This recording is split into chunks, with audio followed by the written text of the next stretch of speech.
John Myslicki by Sharon Thiele. I became friends with John on Facebook August 6, 2012. I was inspired by his heartwarming posts and stories and beautiful photos, so I sent him a friend request. I was raised not far from where he resides, so we shared some common ground on that area of Alberta. We met for the first time in November 2012 when he purchased a couple of items I had posted for sale. He later admitted that he was concerned over the fact that I was selling patio furniture at that time of year, so he purchased it for his summer cabin and was happy to help me out at the same time.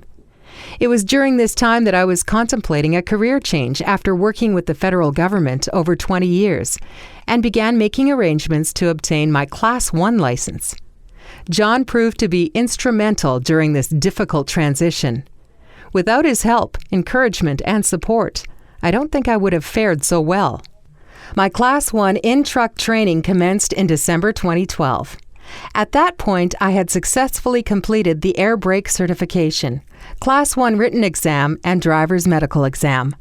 John was there as a constant source of advice, information, and support throughout my training. End of 2012, John arranged for the use of David Haggart's tractor and empty logging trailer for me to practice driving around the back roads of Foley Timber. We spent an entire morning and afternoon driving up and down the snow-covered roads.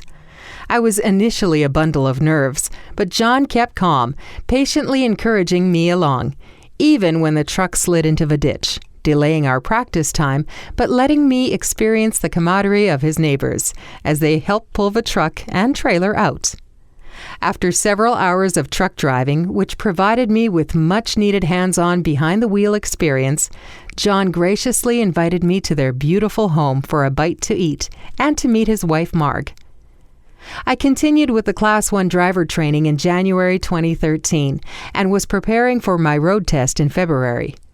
I experienced some difficulty with backing up the trailer, so John invited me to come out and practice backing up with his pickup and car hauling trailer, setting up empty containers as guides for me to back into his driveway off the road.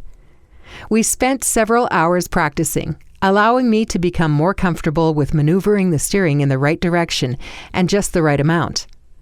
Then I was invited for supper and I got to spend the night in their fifth wheel. We practiced again the next morning. During the latter part of February, on my third attempt, I successfully completed my Class 1 license. John immediately came to the city to help celebrate the joyous occasion. Shortly thereafter, I was contacted by some friends of mine who wanted me to fly down to Arizona to hire me to drive their truck and fifth wheel back to Vancouver Island for them. I willingly accepted their invitation, and throughout this journey, I kept in daily contact with John via Facebook Messenger. Once again, he was a source of help and encouragement, virtually sharing the fantastic experience of this road trip with me.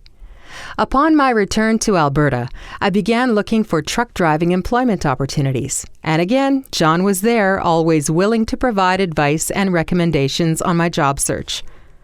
By August 2013, I was hired by Highway 9 Express as a Class 1 truck driver.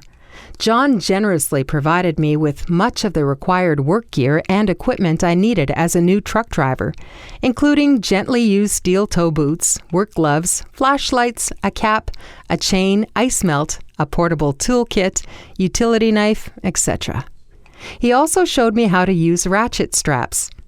I maintained regular contact with him throughout my workdays, sharing highlights and low points. He always offered a friendly ear, helpful advice, and positive feedback. In March 2014, I left Highway 9 and had to undergo day surgery shortly thereafter. John kindly took me to the hospital, stayed with me, kept me calm and in good spirits, then took me home after it was all done. It was around this time that he and Marg were to attend a Nana Muscuri concert at the Jubilee in Edmonton. Due to a snowstorm, they were unable to make the drive to the city. John contacted me and wondered if perhaps Mom and I would like to go.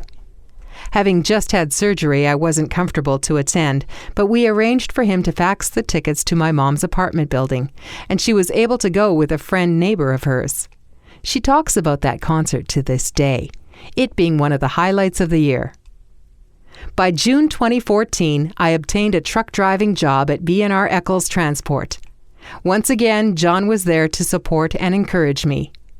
A new job brought its own stressors and adjustments, and John would always find a way of putting a positive spin on things. Something always happened for a reason, he said.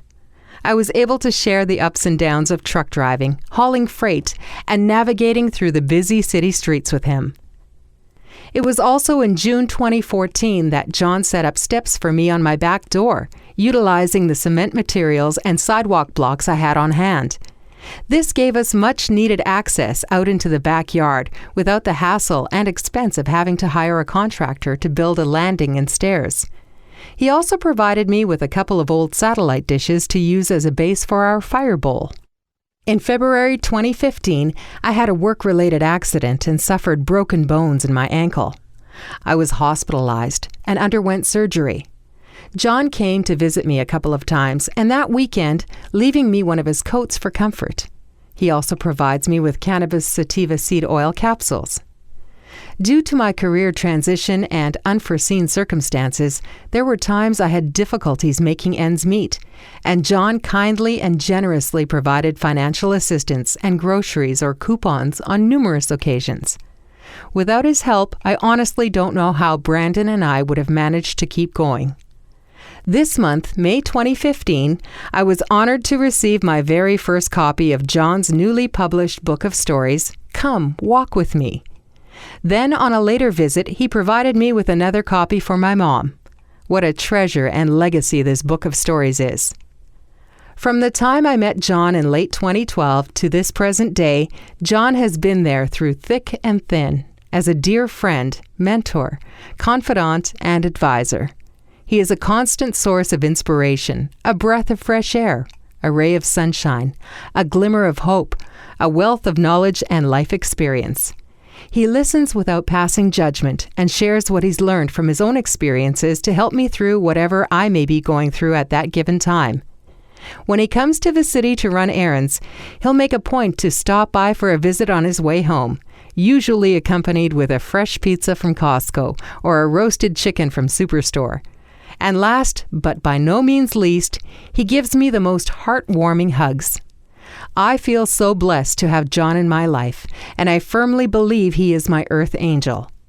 We all experienced big milestones or life-changing events in our lives, like when we graduate or become parents or change careers.